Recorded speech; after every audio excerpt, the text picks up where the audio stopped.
Julia Santibáñez, bienvenida a la Sinfonía de los Autores. Me da de veras muchísimo gusto tenerte en este proyecto que gracias a la pandemia, yo que soy malísimo para la tecnología, tuve que aprender en la universidad a dar clases con Zoom y toda esta cosa, y eso me facilitó algo que tenía muchísimas ganas de hacer porque pues vivimos desde el 2005 muchísimos años, casi 20 en Nueva Zelanda y me sentía muy solo, no me invitaban a ferias ni nada, salvo cuando venía a la Feria del Libro de Guadalajara, pero no podía promover mis libros ni nada porque el primer problema era, estás re lejos, ¿cómo te vamos a traer si sale el boleto, no? Pues Endemoniado sí. caro y todo esto.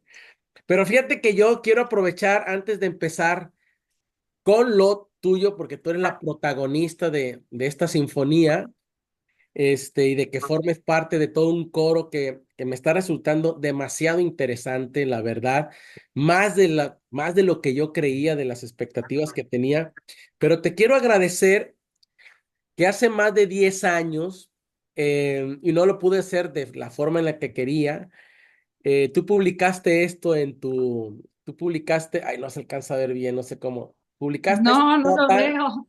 publicaste esta nota sobre mi libro Campo Minado, ¿no? Ah, Y te mira. lo quiero agradecer porque pues lo encontré, digo, ahora que me puse ya a rastrearte todo, ¿no? Encontré esta nota hermosa que dice, con epigramas cortos y también poemas cargados de sentido, el mexicano Rogelio Guedea deja imágenes en el aire en este breve poemario, etcétera, etcétera, ¿no? Y citas algunas cosas, te quejas como buena editora de algunas erratas, ¿no? Y dices al final, me quedo con la boca llena de versos como epitafio, este cuerpo está solo hecho de palabras caídas, etcétera, ¿no? Te lo agradezco Ujú. mucho, Julia, la verdad, ese comentario. Y bueno, desde entonces me quedé, ¿no? Siempre contigo en la mente. Me di cuenta de la poeta esencial que eres y de toda esta trayectoria que estás teniendo también en la divulgación, etcétera. Ahora sé que estás en el lugar en el que debes de estar después de haber estado en otros lugares que a lo mejor no eran tan propicios, pero la necesidad, tú sabes que es más fuerte a veces que el deseo, ¿no? Yo quisiera empezar como he empezado con todos, porque cada uno tiene una historia y me está interesando mucho. A lo mejor hago un libro que se llama Infancias porque las Mm, infancias que he ido recolectando son fascinantes, cada una en su tipo, ¿no? Son fascinantes. Sé que la tuya es fascinante, que tiene una parte dramática, que tuya, aquí se habla lo que tú quieres, yo a todos les digo, tú habla lo que tú quieras, no hables ujú. de lo que no quieras. Si pregunto a alguien algo que pueda ser incómodo, tú eres experta en poderle darle la vuelta y hablar de lo que tú quieras y ya está, ¿no? Bien. Pero nada se hace malintencionadamente. Yo todo lo hago con buena intención. Entonces, me gustaría un poco que me hablaras, que empezaras con la infancia, ¿no? ¿Quiénes eran tus papás? ¿Qué hacían? Digo, no sé si todavía, no sé si sé de tu padre, pero no sé si tu madre viva o no. Tus hermanos, sé que eres la menor, ¿no? Mm. Pero también sé de tus inquietudes literarias desde muy niña, que te encantaba aprenderte poemas de memoria, etcétera, etcétera. A ver, cuéntame un poco sobre eso, porque sí quiero reconstruir esa parte para poder entrar luego ir avanzando en eso, ¿no? Pues antes que nada, Rogelio, te agradezco muchísimo porque esta Sinfonía de los Autores está siendo deliciosa.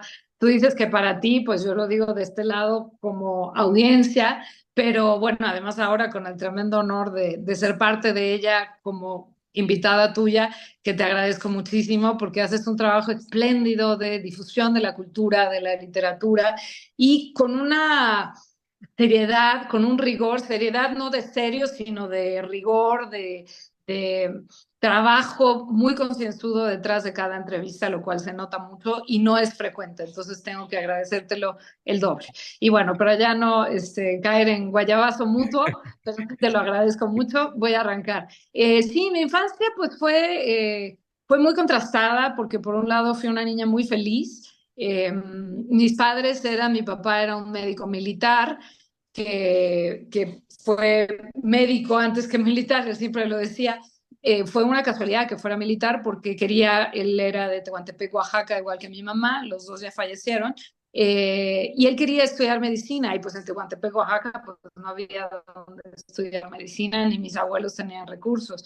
Entonces no sé cómo se enteraron que en la Ciudad de México estaba la Escuela Médico Militar y donde llegó este niño de 12 años a estudiar la secundaria, la prepa y luego la universidad Ah, como médico, mientras hacía también una carrera militar. No es que él quisiera ser militar, según recuerdo que contaba, sino que quería ser médico y la única manera que encontró para ser médico era esta, digamos, por cuestiones de economía. pero No renegaba de lo militar. ¿Mandé? qué voluntad de tu papá desde niño ya tener esa. Muy Ah, chavito, a los 12 años llegó solo con su ah, maletita, ah, así de ya llegué, pues ahí te voy.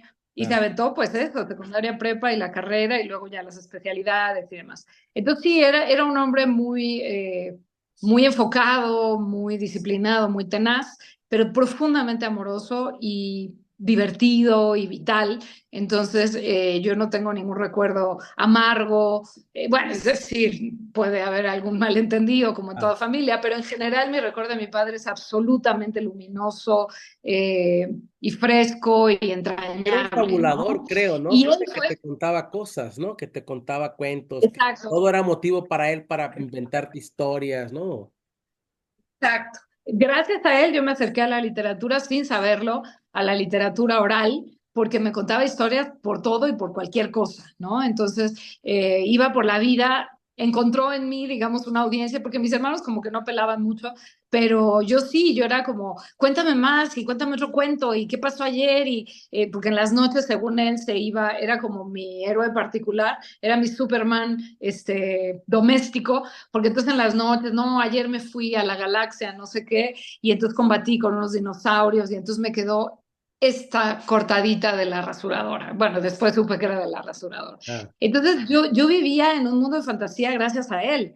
Yo llegaba a la escuela y decía, pobres de mis compañeros, o sea, tus papás estuvieron jetones, babeando en la cama y mi papá estaba salvando la galaxia. wow. Entonces, gracias a él me acerqué a la literatura oral y luego a los libros, cuando él se dio cuenta que estaba alimentando en mí, que tenía un buen público receptor, pues me fomentó mucho el amor por los libros y tenía una frase que a mis hermanos les chocaba, que decía, yo les puedo restringir el dinero para muchas cosas, pero jamás les voy a restringir el dinero para un libro.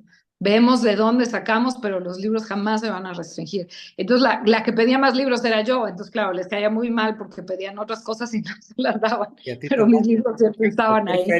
cualquier feria de tu escuela de libro, tú te. Exacto. Salía yo con bonches de libros para leerlos con él. ca- Entonces, para mí la literatura está intrínsecamente vinculada a la figura de mi papá, a la diversión. Ah, mira, llegó la luz. A ¿Ves? la diversión, a la Hablando de tu fiesta. papá y llegó la luz, ¿no? Apareció mi papá, Ah, gracias, Pepe. Y está intrínsecamente vinculada al placer, al amor en su forma más pura. Entonces, pues lo llevo metido abajo de la piel, tanto a mi papá como a los libros. Y mi mamá fue una ama de casa muy, muy linda, muy cariñosa, pero muy tradicional también, ajá. todo el esquema de la época. Entonces ella veía así como, ah, bueno, a mi hija le gusta, le gustan los libros, ¿no? Y de pronto me regalaba algún libro, leía algo conmigo, pero realmente quien me dio el impulso fue mi papá. Y te voy a contar una cosa que muy poca gente sabe, que tiene que ver con esto. Mi papá tuvo un primo hermano que fue Cornell Woolrich. Mi papá era Felipe Santibáñez Woolrich. Eran primos hermanos. Gran Eh, escritor, el de La ventana indiscreta.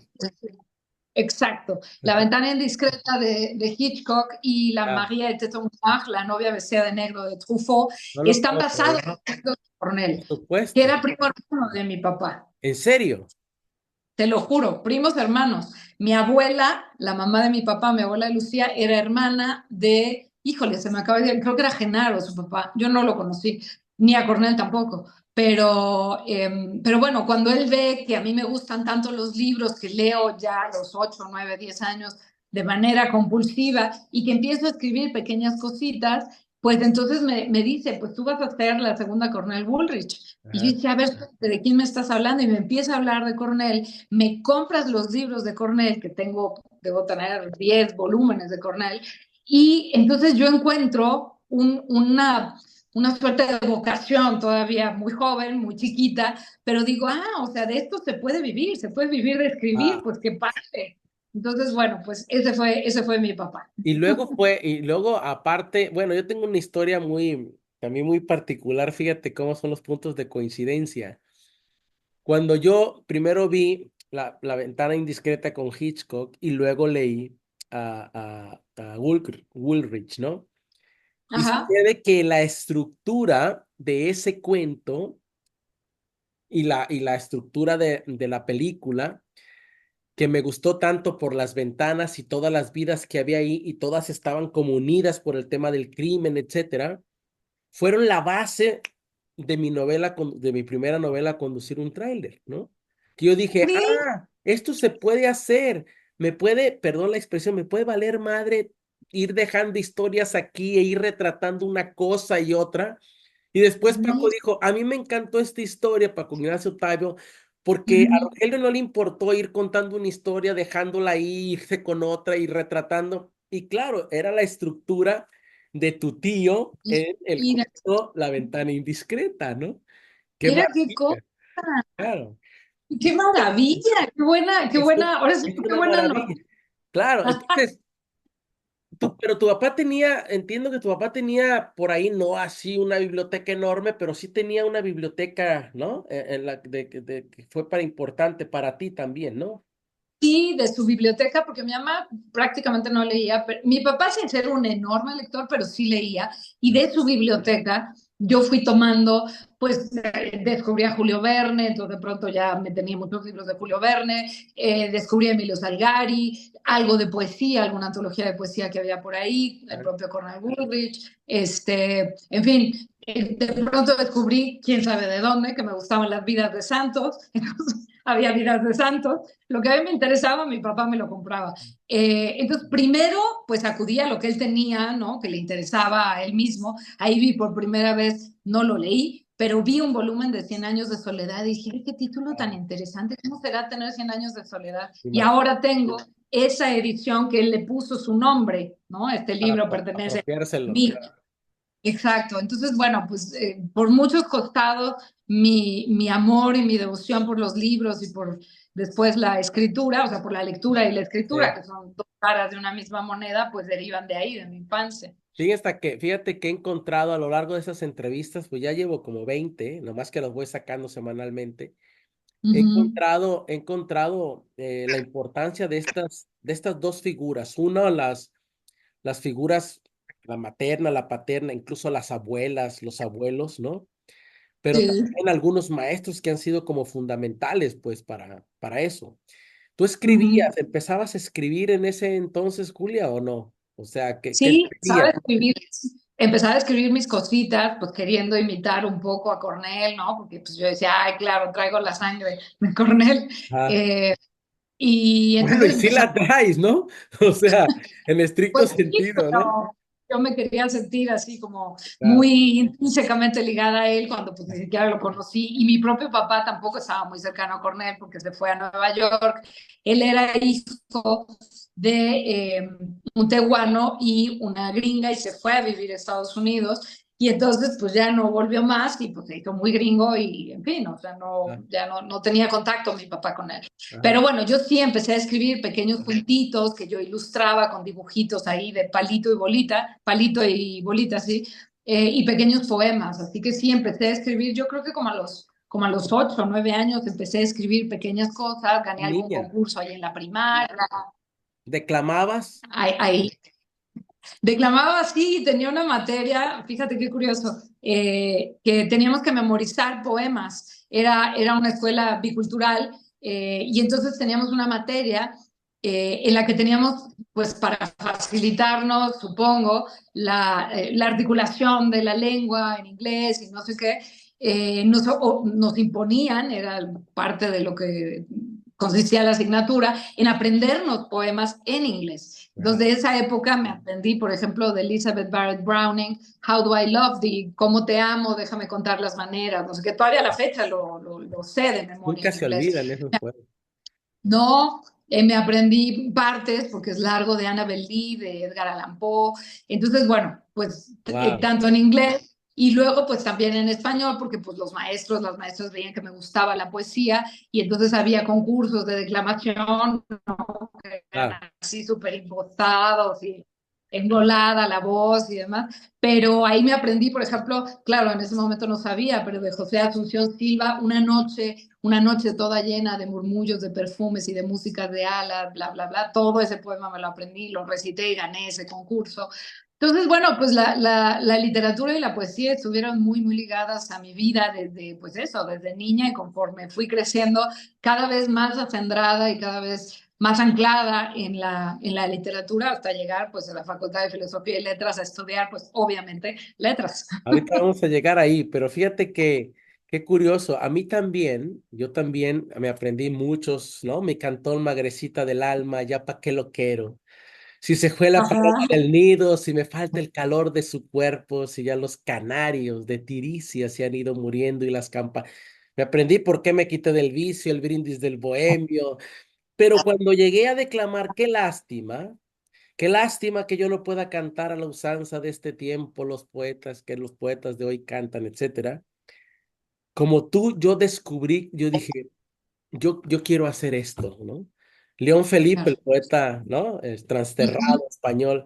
Yo quiero hacer esto. sí, Es una edad crucial y no te imaginas lo que he empujado para hacer que en Colima vuelvan los concursos claro. de declamación, de oratoria, etcétera, porque la verdad que son muy importantes y han sido muy Ujú, importantes, ¿no? Entonces yo te muy, descubro ahí a la poeta que ahora eres, te descubro naciendo ahí como rompiendo la piedra para emerger de la piedra y ser eso. Ahora, Julia, yo sé que entras en la adolescencia ya con todo este bagaje y fíjate que leí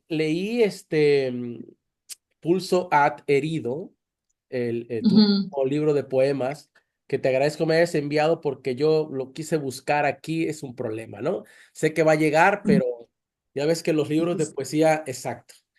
Caminan, caminan lento en las librerías y toda esta cosa, ¿no? Y me acordé, sí, supongo que es, ¿no? Esto de Lorca que dice, quiero llorar porque me da la gana, como lloran los niños del último banco, porque no soy un hombre, ni un poeta, ni una hoja, pero sí un pulso herido que sonda son las cosas las de otro lado. cosas del lado. Bueno, Obvio. ya sé que te gusta mucho el lenguaje, sé que te apasiona el lenguaje y que bueno, vas haciendo estas adherencias y estos cambios y agregando cosas, pero supongo que viene un poco, ¿no? Obvio. De Lorca, ¿no? Y luego Total. dentro de ese libro entrañable que me gusta mucho, que tiene poemas y que se nota en plenitud lo poeta que eres, hay un poema que se llama Las ratas Ujú, que en el último párrafo, dice, mi papá, como los rusos, fue menos inteligente que los roedores. No pudo adivinar el rocío de balazos que vendría sobre su cuerpo. No fue como una rata, no huyó a tiempo. Mi papá no supo olfatear su muerte. ujú, A mí me gustaría que entrada a la adolescencia, creo que sobre los 17, ¿no? Sucedió este hecho tan sí. trágico, con tu padre, pues, ¿no? Que me imagino ha marcado muchas cosas porque lo alcanzo a percibir en ese y en otros poemas que he leído tuyos, de Ser Azar, etcétera, etcétera. Muchas Ujú. cosas que tienen que ver con este hecho tan importante. ¿Podrías hablar un poco qué pasó ahí? Sí, con mucho gusto. Ahora sí que sin problema. Está muy trabajado en terapia. Llevo Sí, décadas es lo trabajándolo que en me terapia. imaginé, pero también sé que hay momentos, en los que no, en los que vuelven cosas que uno no sabe lidiar con ellas, ¿no? Pero sí me gustaría como que hablas, porque me parece, cuando supe de eso y luego vi Ujú. esta forma de darle este tratamiento a ese hecho, me pareció como muy, o sea, muy potente, pues, ¿no?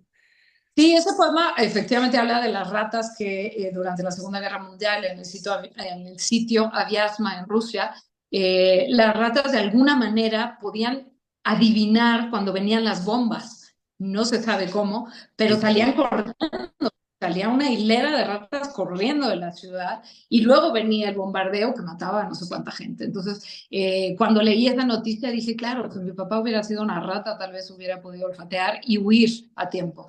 Mm. Yo tenía efectivamente 17 años, acababa de cumplir 17 años, los cumplo el 5 de enero y el 19 de enero mi papá fue víctima de, en fin, es una historia muy larga que nos viene al caso ahora, pero el asunto es que fue herido pues parte de una violencia que ahora es absolutamente sistémica, pero que no viene de ahora, sino parte de un hecho violento, ¿no? Claro. Entonces fue herido, entró en coma ese mismo día, el 19 de enero del 84, y nunca más despertó. El 6 de marzo murió y yo quedé pues absolutamente devastada. Ya te conté cómo era mi figura central, era mi referente, era mi cómplice en mi muy incipiente vocación de escritura, era con quien jugaba, mi hermano y yo jugábamos mucho con mi papá porque nos traía un microscopio para que viéramos la sangre, en fin. Entonces quedé absolutamente devastada, quedamos devastados en la familia, pero por centrarme en mí, pues sí, vino un golpe del que no supe reponerme, más que tomando una decisión muy crucial, que fue, digo, no la tomé conscientemente, pero por ahí me fui, me sentía tan perdida y tan sin sentido y tan sin dirección, que me metí a un grupo religioso de cabeza, a un grupo protestante, pero así, bestialmente, como hago las cosas, yo no hago las cosas a medias, yo me tiro a matar y no sé Eh, hacerlo de manera. a los Entonces me 17 años. metí a ese grupo, 17 años recién cumplidos. Ajá. Y ahí me pasé 8 años por ahí, muy convencida, muy metida en el estudio de la Biblia, en la escritura de poemas, pero a Dios, porque había que hacérselos a Dios, o sobre la propia experiencia de conversión religiosa, en fin. Entonces, como que todo se trastocó. Después me lamenté mucho con una terapeuta. Dije, pero es que me eché 8 años ahí como que pues, sin que pasara mucho en mi vida más que eso, más que la Biblia, más que el grupo religioso del cual después salí por completo y ahora puedo hablar con gran distancia de ello. Pero le Claro. decía, pero ¿por qué no hice algo más de provecho?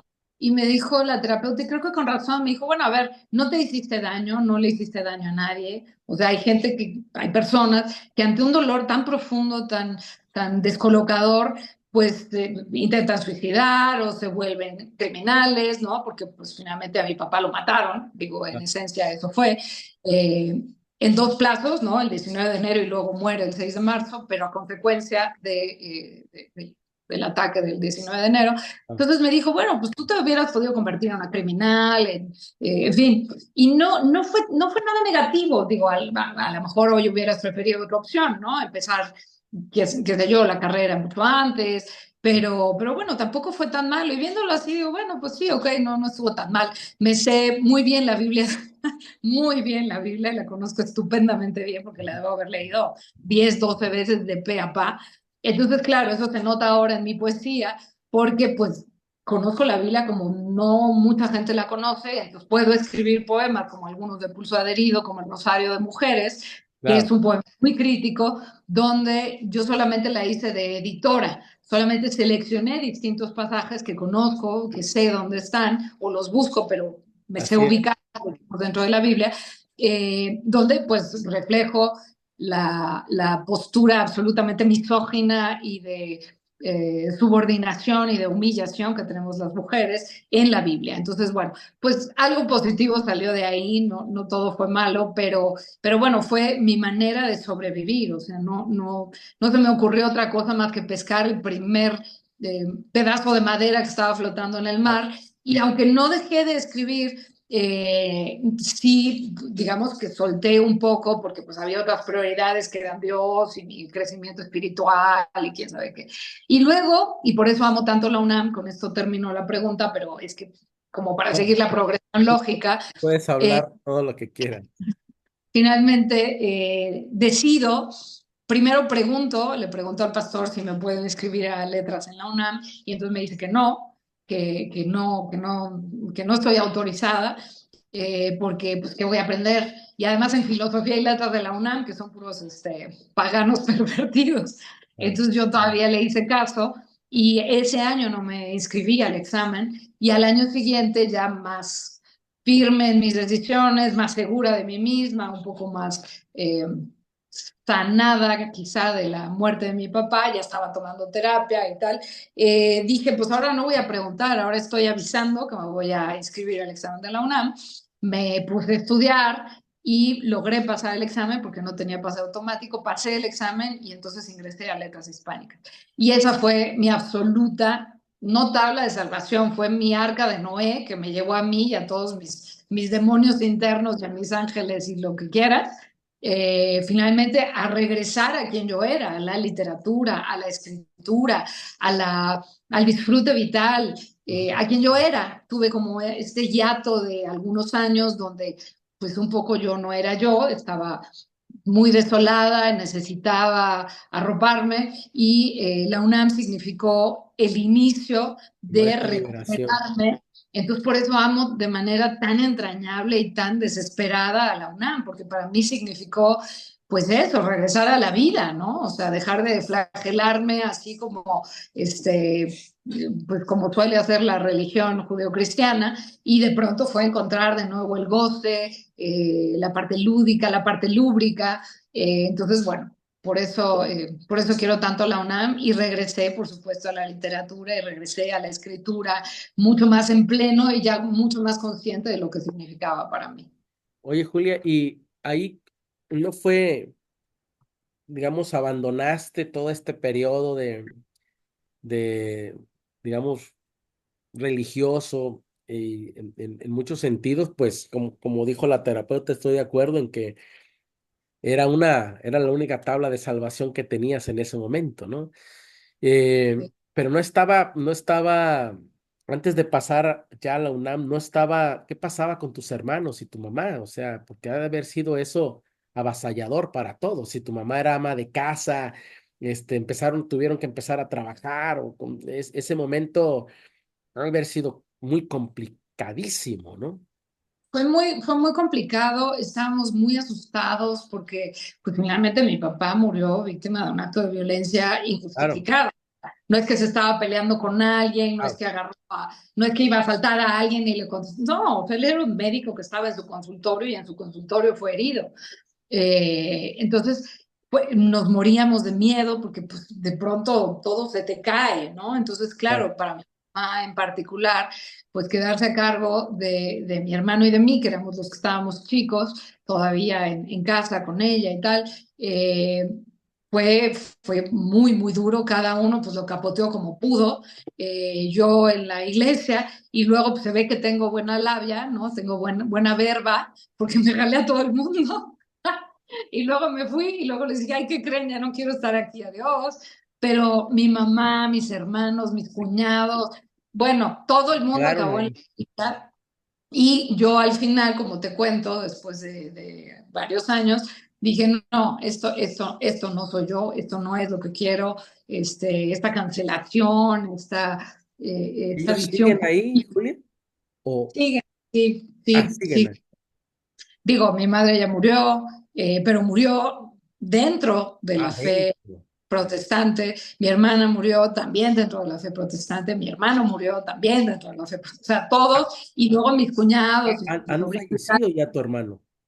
Sí, sí, sí, sí. Estos últimos años y por eso el título de Pulso Adherido, que muy bien Es identificado. verdad, que fueron, al parecer, cosas así consecutivas, ¿no? Muy cercana, sí. Empezó mi hermano en 2019, que era el que me seguía a mí, muy joven, un infarto fulminante en su casa y pues aparentemente ni siquiera se enteró. Entonces se muere él. Después en 2020, mi mamá, pues imagínate, tenía que enterrar a uno de sus hijos. Y luego la pandemia, no murió de pandemia, no se contagió nunca de COVID, pero pues la depresión, el susto, la pérdida de mi hermano, pues terminaron, ya era una mujer mayor, murió de 90 años. Entonces, bueno, pues fallece mi mamá en 2020 y el año pasado, en 2023, muere mi hermana. Entonces me quedo yo sola de mi familia nuclear, estoy muy acompañada por mi hija, por sobrinas, sobrinos, mi pareja, en fin, pero de mi familia nuclear pues ya no queda nadie, a mi alrededor solamente hay muertos. Entonces de ahí un poco, pues también hay poemas que hablan de esta Claro. experiencia de duelo en pulso adherido y de ahí el título, ¿no? No solamente llevo el pulso herido por todo esto, la muerte de mi papá hace tantos años, pero luego Las muertes que se adhieren, el dolor, ¿no? Que se adhiere, los llevo conmigo, los voy cargando, no solo estoy herida, sino los llevo cargando, ¿no?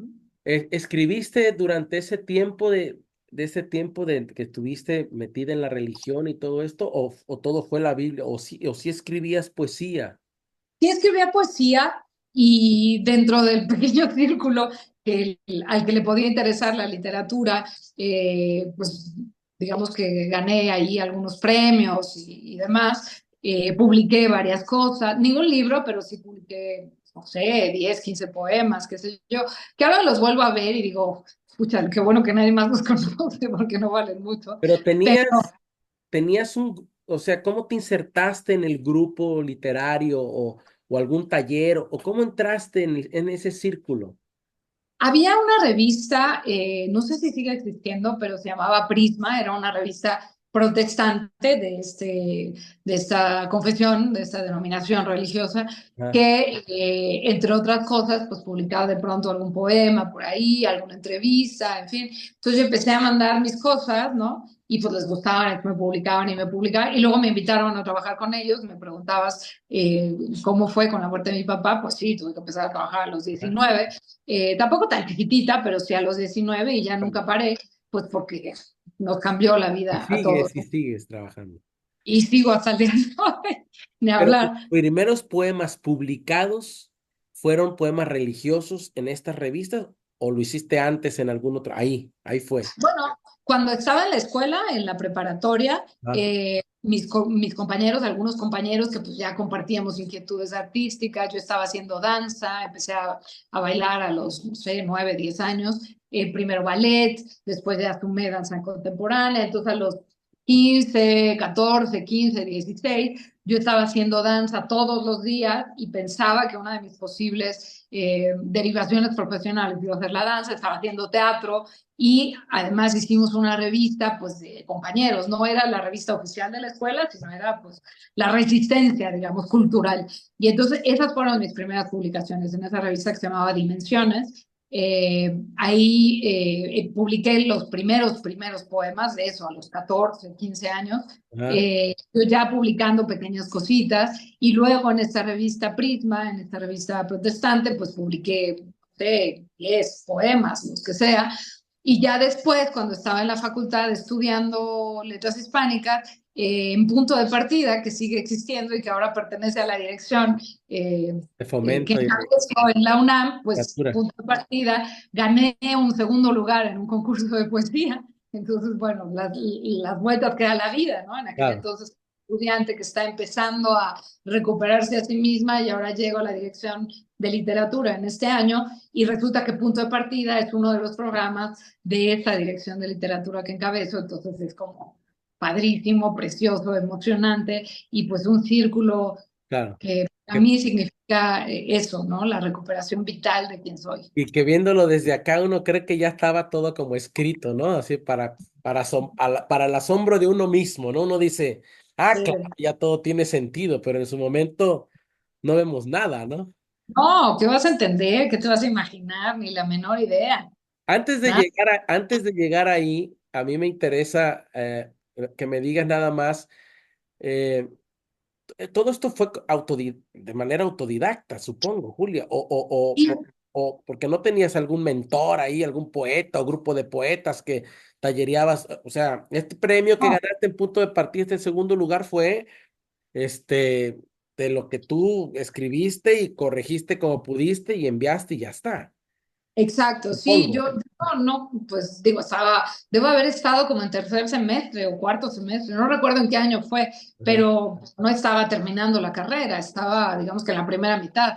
Entonces, no, o sea, hacía las cosas como mejor que me ocurría que podía. hacerse. Tú sabes que en la Facultad de Filosofía y Letras, como en la mayor parte de las universidades y facultades de este país, no te enseñan a escribir, te enseñan a leer y a leer mejor y a ser más agudo y a crítica Ah, literaria y a encontrar como pues las cosas que no son obvias para un lector más ingenuo, pero no te enseñan a escribir. Entonces, pero sin embargo, bueno, pues yo empecé a leer mucho más poesía, ya una poesía que me ¿qué retaba mucho. leías? ¿Qué recuerdas que fue para ti como muy de mucha resonancia en ese tiempo? ¿Qué recuerdas de lecturas después de haber salido de toda esta, o sea, Sí. casi de esta edad media que tuviste ahí, ¿no? Este oscurantismo, digamos, pero entre comillas lo pongo porque creo que ha sido como muy importante también, ¿no? Estas cosas que luego uno cree que fueron épocas malas, luego a mí me resulta que han sido como de mucha enseñanza, etcétera. Pero después de esta etapa, ¿qué empezaste ¿qué te empezó a gustar? ¿Qué autores, autoras te empezaron como a tener una resonancia importante en ti? ¿Recuerdas? Sí, me acuerdo mucho de las vanguardias, de haber descubierto las vanguardias todavía en la escuela, en la prepa, y decir, ¿qué es esto? Esto está increíble, o sea, el futurismo, el surrealismo, ¿qué es esto? ¿No? Yo no tenía la menor idea. Y ya en la facultad, pues efectivamente la literatura medieval, las jarchas de Amigo, y pues de ahí en adelante la poesía medieval. De hecho, no te sorprenderás si te cuento que mi tesis de licenciatura fue sobre un poema medieval, El laberinto de fortuna de Juan de Mena, de Ya. Lo 1444. vi, hay libro de eso, lo publicaste. Exacto, se hizo después un libro, o sea, Ajá, la tesis la convertí en un libro, le quité aparato crítico para que se convirtiera en un libro, porque una editorial pues, le interesó, me lo propuso y tal. ajá, Entonces, pero sí recuerdo la literatura medieval como de una belleza, de una sutileza, de una simbología que me fascinaba, que venía seguramente muy acorde, aunque en su momento no lo veía yo así, con pues toda la simbología cristiana, ¿no? Que también está plagada la Biblia de metáforas, de planos de lectura, en fin. Entonces creo que en alguna medida, pues como que encontré ahí algo que yo ya intuitivamente veía en la Biblia, pero no había sistematizado y de pronto pude empezar a sistematizarlo en ajá. la facultad y me emocionó tremendamente poder entender distintas posibilidades, poder ofrecerme o ofrecer a través de un texto para un profesor distintos caminos para un texto. Recuerdo, por ejemplo, que tomé clase con Angelina Muñiz Uberman sobre Cábala Claro. judía y pues también, ¿no? Por supuesto, yo conociendo mucho la Biblia, entonces, claro, me cuadraban muchas cosas, Maimónides, en fin, entonces como que por ahí me interesaba porque me era muy natural, entendía mucho de qué me estaban hablando, mientras que para algunos de mis compañeros era como súper abstruso, ¿qué es eso? Ah. ¿Qué me están hablando de Isaías? ¿Quién es Isaías? Y yo, "Ah, claro, profeta mayor. Tú te sabías la Biblia, imagínate, ¿no? Exacto. Eras una Entonces, hermeneuta, ¿no? me sabía la historia de Isaías, entonces era como muy natural volver a Todo, leer el todo, libro de todo te hacía Isaías, sentido, claro.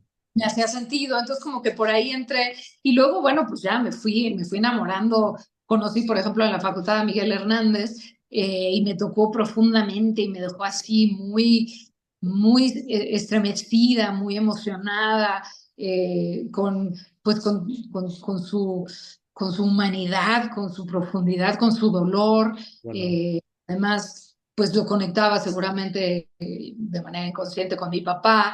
Entonces, bueno, pues no sé, fui descubriendo muchísimos autores y autoras, fundamentalmente hombres, ah, que pues era lo que correspondía en ese, no correspondía, pues no es que estuviera bien, pero era lo que se es lo usaba, lo que había, ¿no? lo que había, sí, Y ahí, pero sí.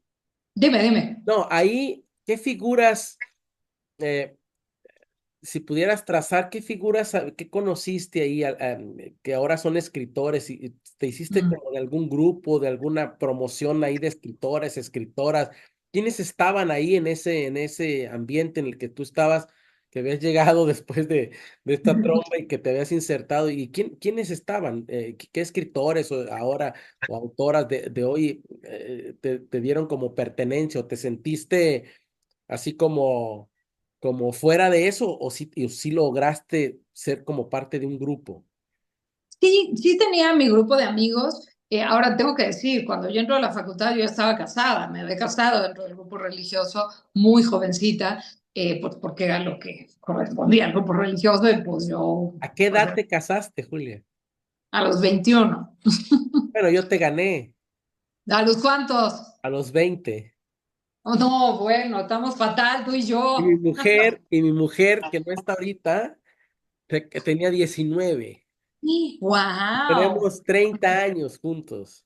Pero ustedes están muy bien, yo no me casé bien porque yo me divorcié después. Pues no estábamos tan bien porque hicimos un cagadero ahí con la familia y los papás de ella ya me querían matar y yo salí huyendo por una ventana y una cosa de locura, ¿no?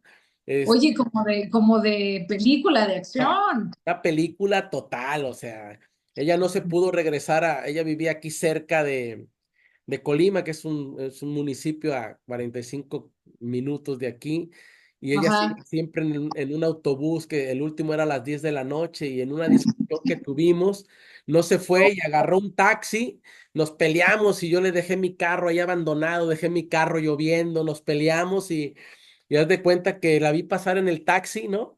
Y luego vi que el taxi se regresó y yo dije, va a querer seguir peleando. Yo ni en aquel tiempo, acuérdate que uno no traía tanto reloj ni no había nada, ¿no? Sí, sí.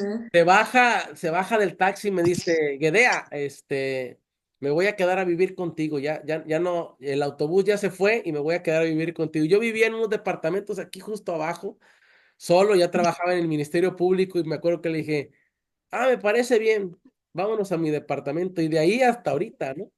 ¿Cómo Una historia, crees? y ya sabrás lo que vino después, o sea, algo bíblico, así como algo antediluviano terrible, ¿no? Que Claro. bueno, te he ganado, Julia, pero Me entiendo. ganaste, pero por mucho, ¿eh?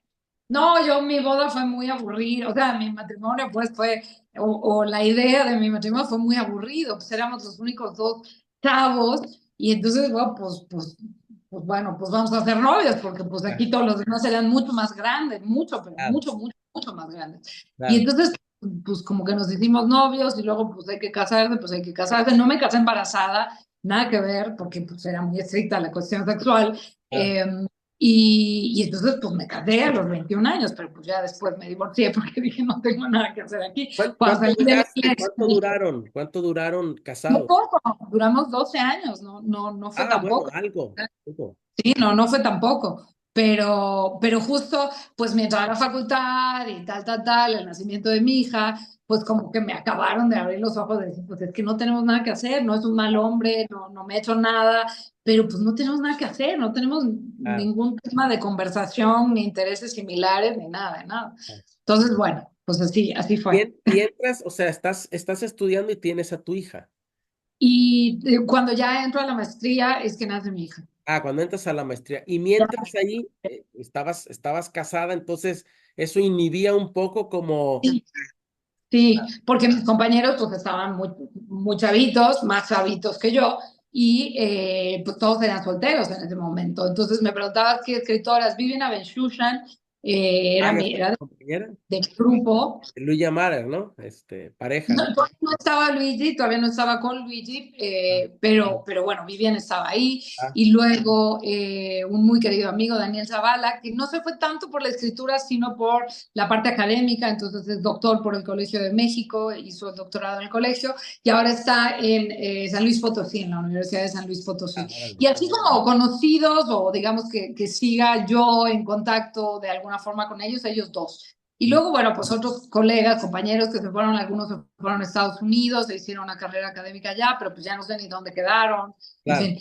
Pero bueno, pues eso fue como mi primer acercamiento al mundo de la escritura, ya es como, tu regreso, pues, digamos, al mundo de la literatura. Ahí fue, Julia, dime una cosa, ahí fue donde tú ya dices, yo quiero ser poeta, o en qué momento se da eso. O sea, en qué momento dices, yo quiero ser poeta. O sea, haga lo que haga o tenga que trabajar en lo que tenga que trabajar, pero mi base va a ser la poesía. ¿En qué momento se da eso? en la facultad, claramente en la facultad, ya con una vocación muy clara, ¿no? Es- Recuerdo incluso Digo, siempre he sido muy ñoña, o sea, siempre me ha gustado estudiar y aprender y no me volaba clases y no sé qué, mientras algunos de mis compañeros y compañeras se volaban clases para pues, irse de reventón al cine, lo que fuera. Y yo me acuerdo que yo les decía, no, es que yo, perdón, o sea, sé que es muy sangrón, pero es que yo sí quiero tomar esta clase porque me interesa, Sí. porque a esto me voy a dedicar Ya, en ya la no vida. podías perder tiempo, pues, ¿no? Ya había perdido muchos años, Sí, o lo que yo consideraba que eran muchos años, entonces decía, no, pues es que, espérate, es la clase de filología hispánica, ¿no? Que todo el mundo la odiaba y a mí me encantaba. Decía, porque es que es cómo se transforman las palabras y eso como en la poesía me interesa. sí, Y tiene que ver en una medida, no es que haga yo filología hispánica, pero en alguna medida tiene que ver con mi trabajo poético, pues hasta el día de hoy. Entonces yo como que tenía muy clara la vocación de yo ya pasé mucho tiempo en otras cosas, ya no quiero perder ni un segundo, entonces no me voy a volar la clase, ¿no? claro. Mientras mis compañeros, pues más jóvenes, solteros, pues tenían más tiempo. Yo ya estaba trabajando, bueno, ya te dije, empecé a trabajar a los 19 y nunca paré. Entonces yo saliendo de clases me iba a trabajar al mundo editorial, comercial. Entonces no tenía demasiado tiempo y decía, yo tengo que aprovechar porque esto es a lo que me voy a dedicar. Yo quiero ser poeta, aunque sé que ya tenía muy claro, por fortuna, que de la poesía difícilmente iba a vivir, pero yo decía, quiero trabajar en algo relativo a la literatura, a las palabras, a la edición, porque eso me encanta, o sea, quiero vivir entre palabras, eso quiero que sea mi existencia. Entonces, pues desde ahí fue ya muy definitoria, digamos, Ah, mi vocación, ¿no? pasión y tu pasión. Y ahí, Julia, ahí hay como una especie de trayectoria que tienes tú en el mundo editorial de las revistas. Háblame un poco de eso. Sí, Y luego, porque luego quiero que me hables de Eros una vez, ¿no? Y del premio, este sí, reconocimiento tan importante, con sí. tantos participantes. Yo ahora estoy siendo, no voy a decir más, pero estoy siendo jurado de un premio de poesía también, No, muy, ya te vi. muy importante, así es que estoy también,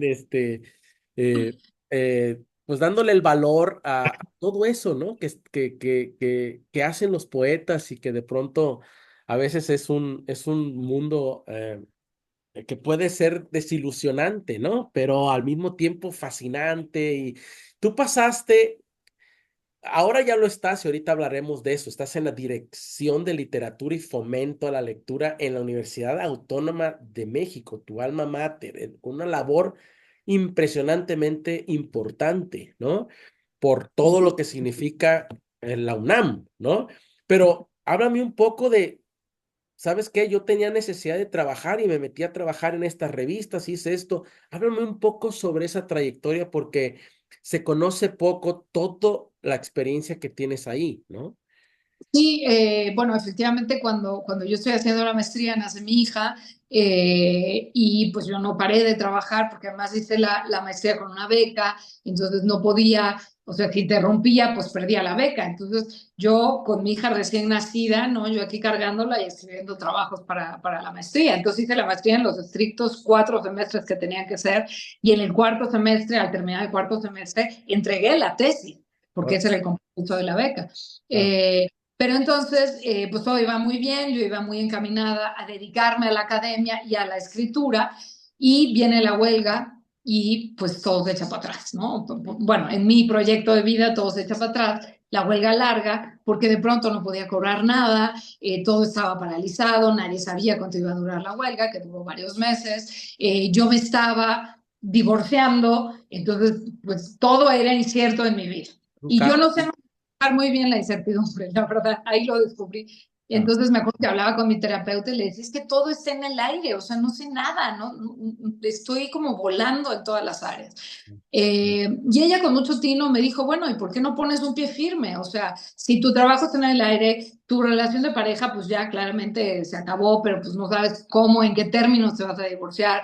La paternidad, pues mi hija era chiquita, entonces tampoco es que estuviera yo muy, digamos, con mucha experiencia como mamá, en fin, todo era gris, digamos, ¿no? O incierto al menos.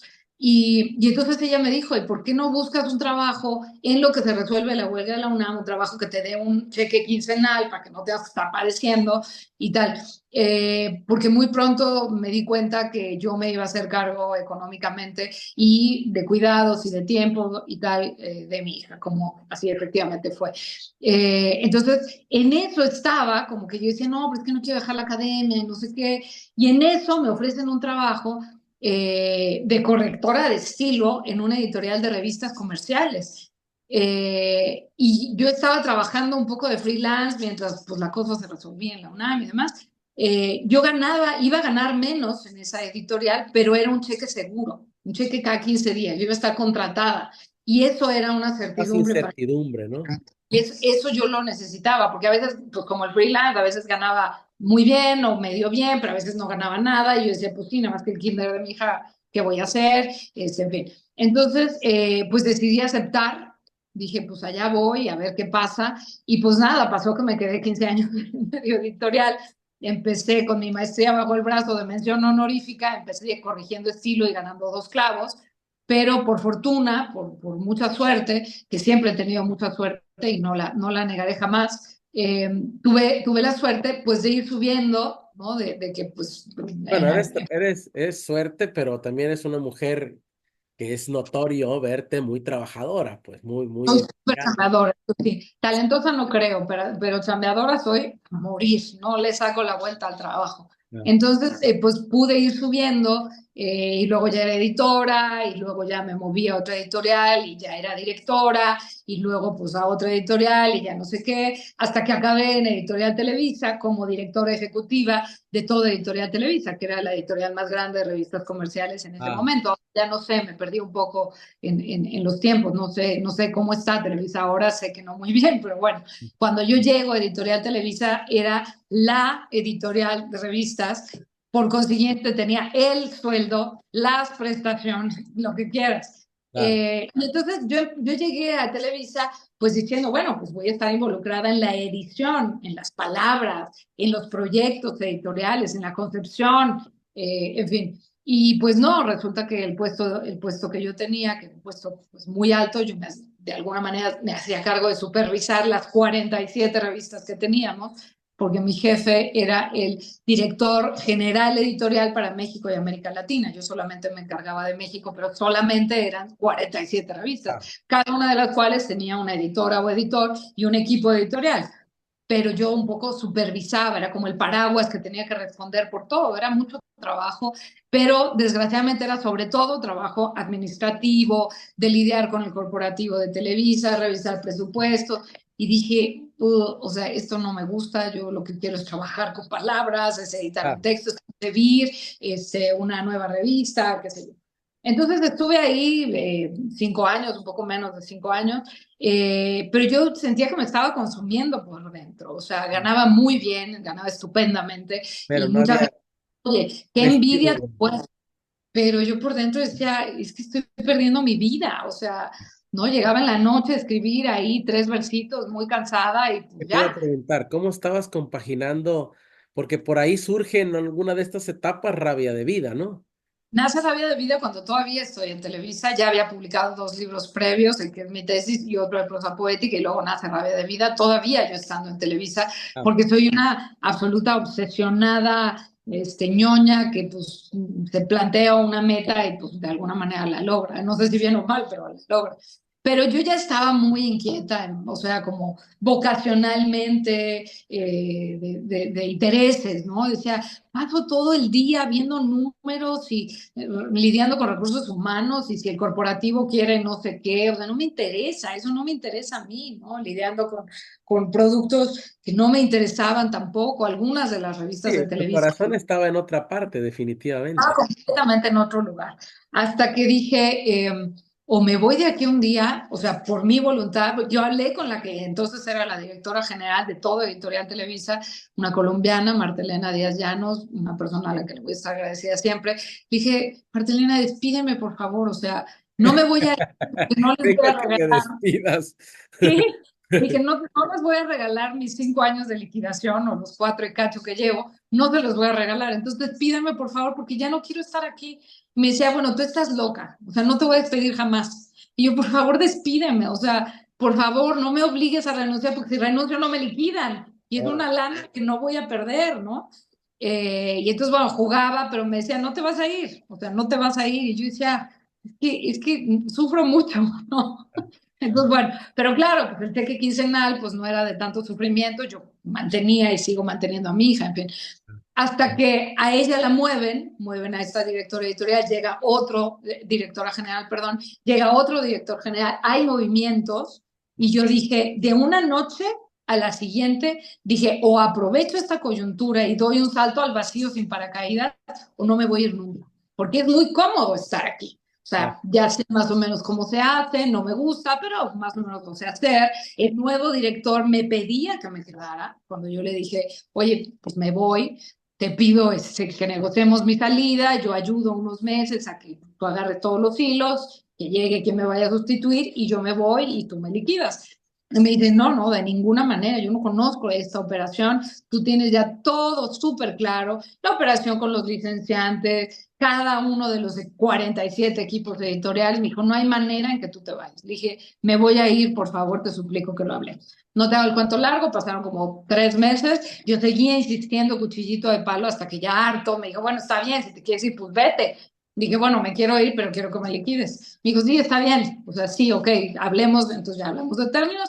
Y de un día al otro, porque yo no pensaba que me fueran a dejar ir, la verdad. Entonces, como que no preparé nada, no preparé afuera ningún paracaídas de soporte. Entonces, de un día al otro, me dice, bueno, está bien ya, ok, ¿cuándo te quieres ir? Y me acuerdo que era un 13 de julio de 2015 y dije, no, bueno, si me voy pasado mañana, dejo de percibir una quincena, que son jugosas. Le dije, no, el 30 de julio o 31, no sé si es 30 o 31. Le dije, a la siguiente quincena para cobrar la otra, ¿no? Yo ah, pensé.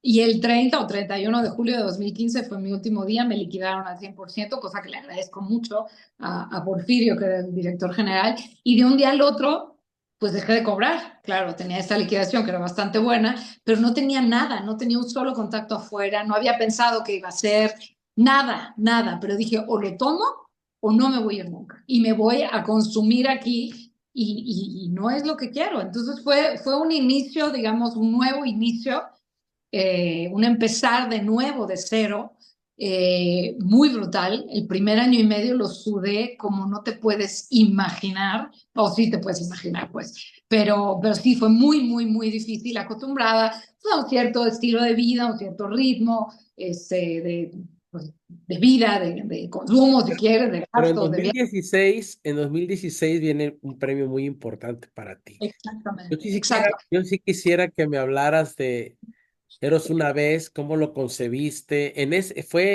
esos poemas, cómo fueron naciendo, cómo concebiste ese libro, cómo se dio, digamos, en medio de toda esta cosa que estabas viviendo tan complicada, pero al mismo tiempo es como, ahí te va para que veas que valió la pena tirarte, ¿no? Como el ave fénix y Pues resurgir de cenizas. así lo sentí como un mensaje de la vida, aunque suene super cursi. Yo salgo en julio de 2015 y el premio me lo anuncian en diciembre de 2016. Ese año y medio lloré como no te imaginas. Yo decía, voy a tener que regresar porque me dijo Porfirio, aquí las puertas quedan abiertas, si quieres volver, serás bien recibida. Y yo decía, no, no, no, yo no puedo volver, o sea, porque ya valió todo, ¿no? O sea, el esfuerzo, el riesgo. Entonces lloraba y lloraba y lloraba porque no tenía dinero, nada de dinero, no conseguía nada, nadie me daba nada de chamba, de nada. Poquito a poco iba consiguiendo hacer una colaboración, me acuerdo, con Univisión, unos textitos ahí que me pagaban 800 pesos, pues lo que sea es bueno, en fin. Ah, Y entonces iba escribiendo pues poemas, como siempre, ¿no? Escribiendo poemas, pero bueno, efectivamente, pues tenía tiempo libre involuntariamente, pero digo involuntariamente pues porque no tenía dinero mucho para comer, pero bueno, pues tenía más tiempo, entonces fui como puliendo y armando Eros una vez que ofrecía una editorial mexicana y la editorial se tardó como no sé, como 6 meses en responderme, no, no tenemos presupuesto para este año.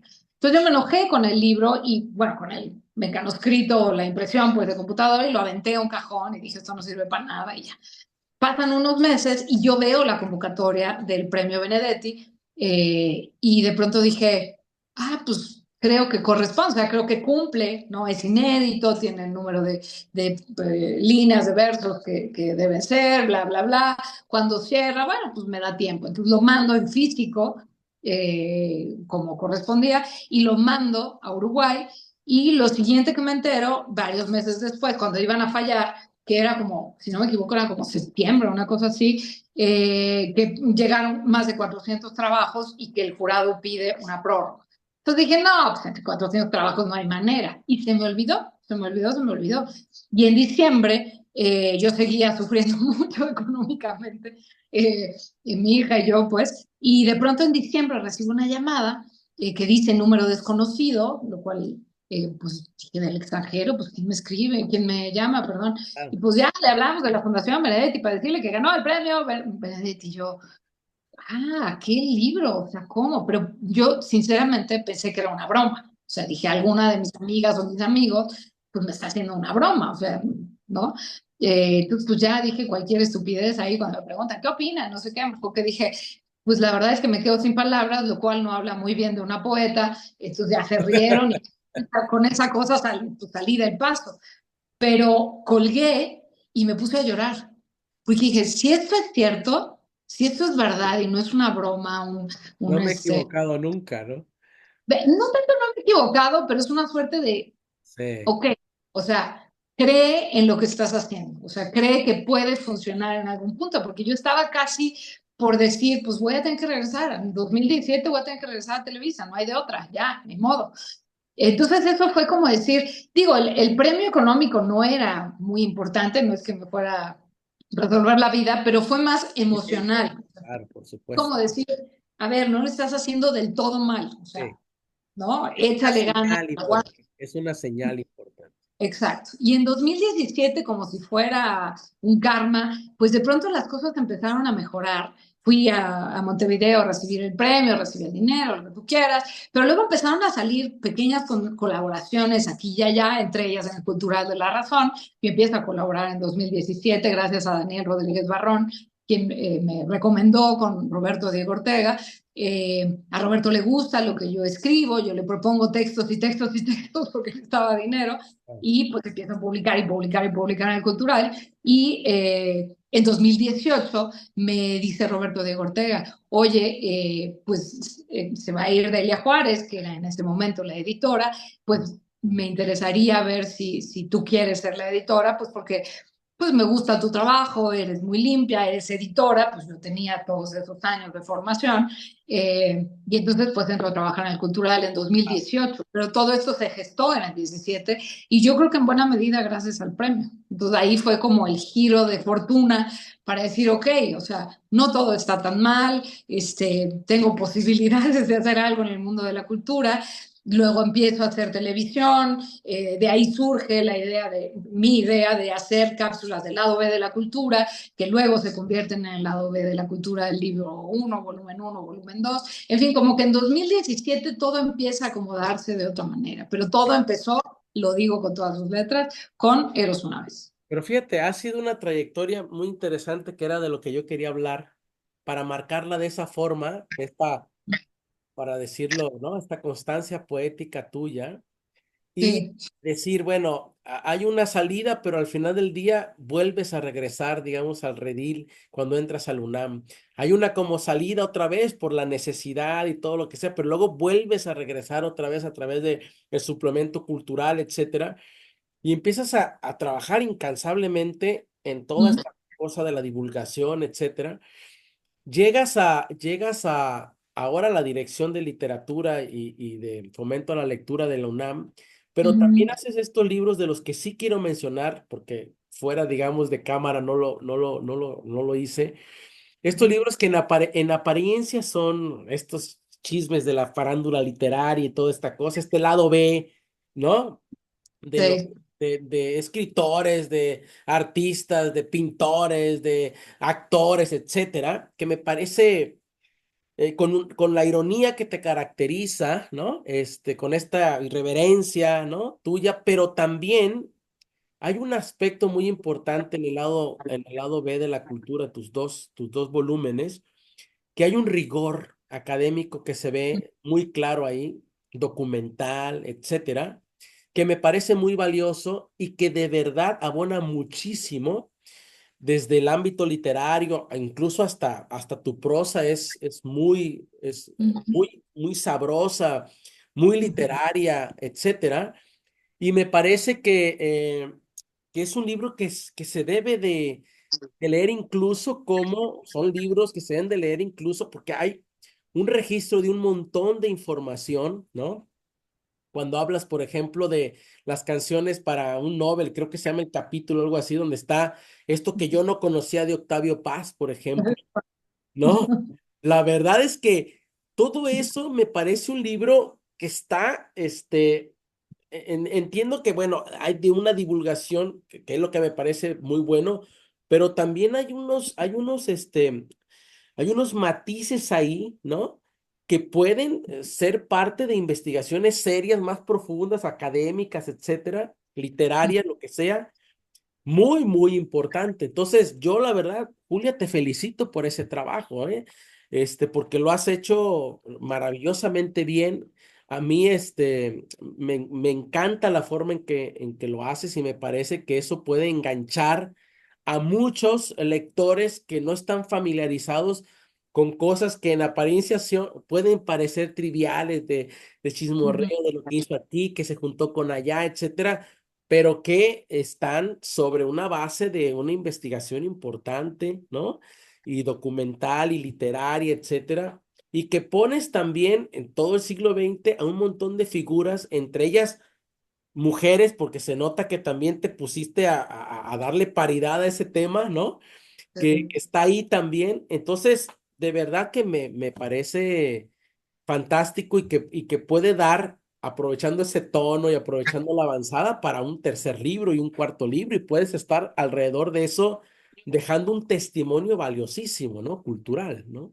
Híjole, antes que nada te agradezco muchísimo porque efectivamente fue mucha, mucha, mucha investigación, No, muchísimo.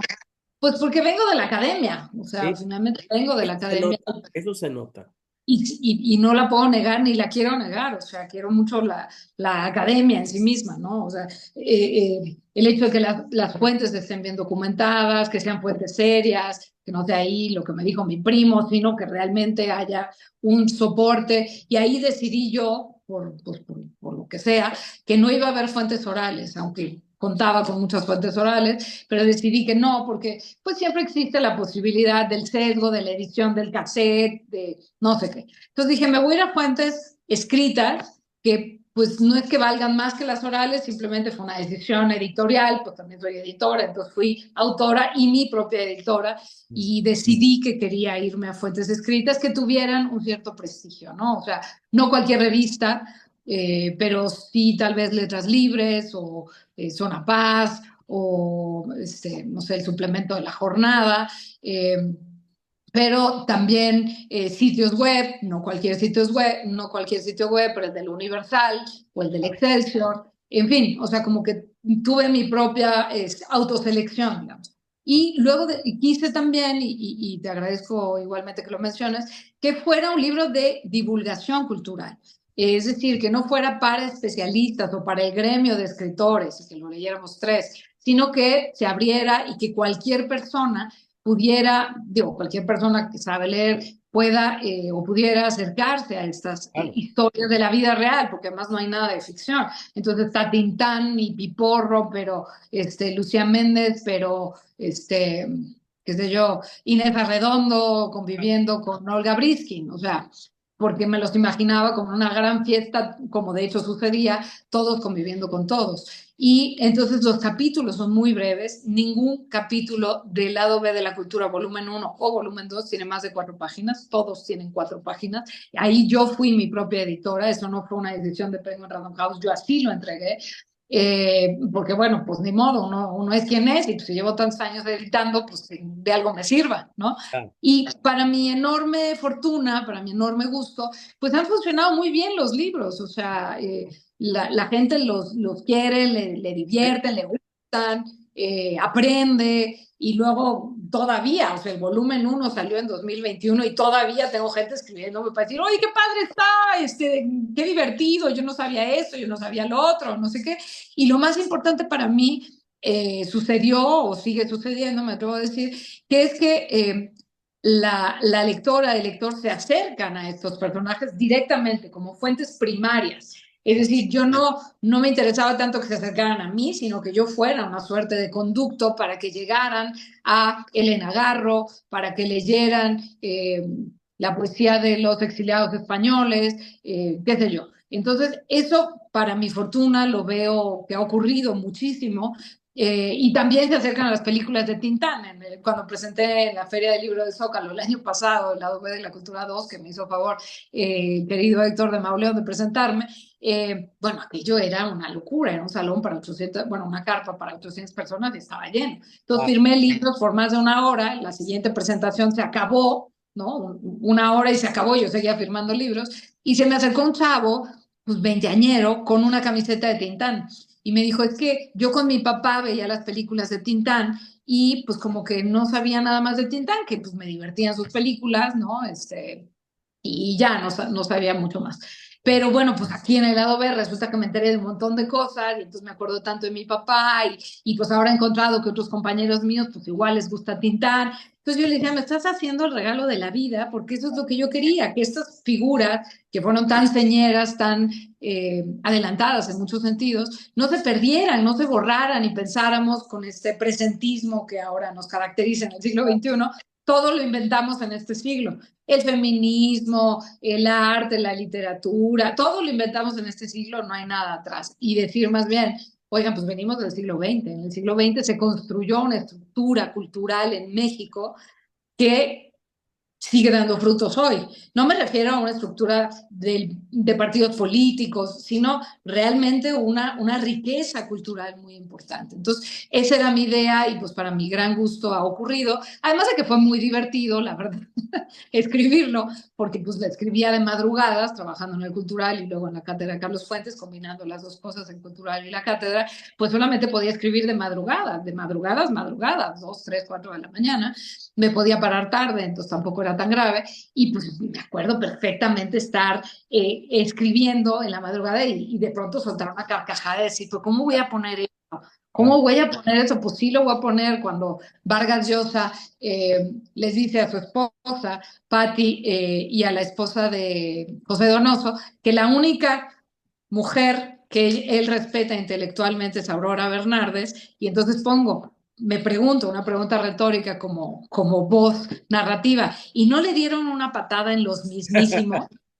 Entonces yo lo escribo y digo, no manches, no puedo poner eso, es Vargas Llosa. O sea, pero dije, sí puedo ponerlo, porque pues, es lo que estoy pensando, sí se vale. Muchas como yo y muchos como yo dirían, oye, no manches, pues sí, como no se les ocurrió, ¿no? Entonces fue muy divertido hacer los dos volúmenes. Sí hay material para muchos otros. No sé si me dé la existencia, porque estoy en otro momento de vida. La UNAM es mi compromiso mayúsculo ahorita y necesita toda mi energía y toda mi atención, pero de que se podría hacer otros volúmenes, hay infinito. O sea, el número de anécdotas y de personajes que no he abordado es infinito y pues igualmente muy divertido. Pero bueno, no sé si va a haber más volúmenes, me lo preguntan mucho. ¿Va a haber otro del lado B? Yo pues no sé. ah. Ahorita no sé, hay uno y dos. Un Y testimonio pues, muy importante, me parece un precedente muy importante, porque fíjate que esa es la parte también de poeta, de creadora, de innovadora, ¿no? Que siempre está, siempre se está buscando algo nuevo, ¿no? Un resquicio para hacer una aportación nueva a lo mm, que ya está, pero a lo mejor con una variante y bueno, así te veo siempre a ti, haciendo como cosas también nuevas, innovando, etcétera. Me puedo pasar aquí, ya sabemos, ¿no? Porque yo soy platicador, tú eres platicadora, entonces imagínate. sí, Pero pero que digas ya también es finalmente, Julia, me gustaría que me dijeras, Ya sé que estás trabajando mucho en la dirección de literatura, etcétera, lo cual me da mucho gusto que estés ahí porque eres una mujer, pues muy activa, intempestiva, apasionada, etcétera, ¿no? Pero ¿qué estás haciendo ahora que ya estás donde debiste haber estado siempre, que por algunas circunstancias a veces no lo estamos? Yo, mira, yo soy abogado, trabajé en el Ministerio Público, me dediqué a levantar cadáveres, declaraba asesinos, etcétera. Luego trabajé en el Supremo Tribunal, así es que bueno, ahora estoy donde creo que debo estar, pero no reniego de eso. Pero ¿qué estás Exacto. haciendo? ¿Qué estás haciendo tú ahora? ¿Qué estás escribiendo? ¿Estás escribiendo poesía, algún nuevo libro? Cuéntame un poco sobre eso. Sí, siempre estoy escribiendo poesía, siempre, o sea, todos los días, aunque sea un rato, dedico a escribir poesía porque siento que la mano tiene que estar fluyendo. Escribo siempre a mano, pero no hablo literalmente, sino a nivel metafórico, ¿no? O sea, que no se me ¿Qué entorpezca ahí la fluya la cosa. mano? Sí, y entonces, bueno, siempre estoy escribiendo poesía. Tengo ya un libro terminado que ahorita está guardado. Siempre guardo las cosas como para revisarlas después de unos meses y poder tomar cierta distancia. Entonces no sé si el libro va a funcionar, pero bueno, creo que pudiera funcionar. Y pues sigo escribiendo poemas y poemas y poemas. Yo escribo, seguramente aquí nos podremos conectar tú y yo, me parece. No escribo para publicar, escribo para escribir. Si publico, qué padre, si funciona, qué bien, pero hasta el último día de mi vida voy a escribir poesía. Puedo no escribir otro, el lado B de la cultura, no es mi esencia es la poesía. No quiero que suene sangrón, escribir poesía, quiero decir. O sea, mi búsqueda está en la poesía. Sí. Miriam Moscona, que me hizo el favor de presentar Pulso Adherido, decía un poco lo que estás diciendo, ¿no? En la presentación, que siempre, que siempre estoy como loquita buscando pues un nuevo ángulo, una palabra, una frase, un nuevo resquicio, convertir una categoría gramatical en otra, un verbo volverlo adjetivo, en fin. Y dije, claro, me está leyendo muy bien y tú me estás leyendo muy bien. Y un poco el lado B de la cultura tiene que ver con eso. Venía de escribir poesía en verso libre, luego me aventé sonetos y son 15 que tenían que ver los sonetos, pues simplemente hacer otra cosa. Luego el lado B, ahora estoy otra vez en verso libre y pues quién sabe, a lo mejor un día me sale una novela, me gustaría hacer una novela, estoy ahí haciendo algún bocetito, pero pues quién sabe si va a acabar de cuajar, no lo sé. Lo que sí sé es que lo que más me emociona en este universo es que un poema más o menos cuaje, o sea, que un poema diga, híjole, creo que va agarrando forma, creo que esto puede quedar. Eso me parece como la mejor noticia que puede haber y ahí me voy a quedar. Seguramente ahí me voy a quedar escribiendo poesía. Julia, muchísimas gracias por esta conversación riquísima. Te lo agradezco mucho de verdad. Sé que eres por encima de todo una poeta, y todo lo que hay a tu alrededor es poesía. Y ya sabemos que la poesía no solo está en los poemas, está en todas partes, es una atmósfera, ¿no? Que nos envuelve a todos.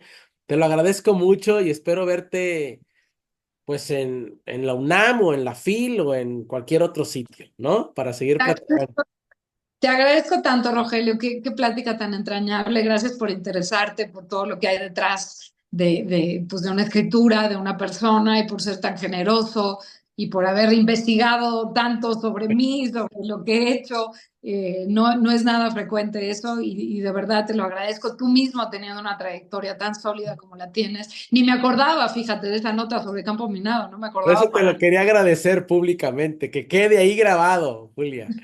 No me acordaba para nada, pero espero un día tener algo similar a una sinfonía de los autores y poder entrevistarte y entonces ahora enterarme de ti, de tu historia, pero te lo agradezco Ya entrañablemente. que ya te conté alguna cosa ahí media bárbara, pero bueno, ya después le expandiremos eso. Te mando un gran abrazo y te deseo buenas noches. Gracias a ti. Bye. Hasta luego.